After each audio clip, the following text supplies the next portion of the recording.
La font de les lletres i els sons és una activitat que podem fer en català o en castellà. Consta de dues parts. La primera part, les paraules agudes, planes i esdrújoles.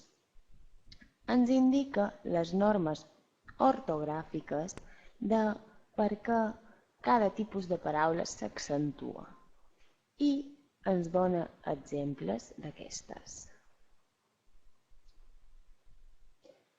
L'altra activitat, el petit taller, consta d'una taula en què apareix un llistat de paraules on hem d'indicar amb una creu si és una paraula aguda, una paraula plana o una paraula esdrúixola. Un cop hem fet tota la taula, si no ens indica que està correcta, hem de fer una repassada a totes les paraules, canviant aquelles que no estan correctament col·locades.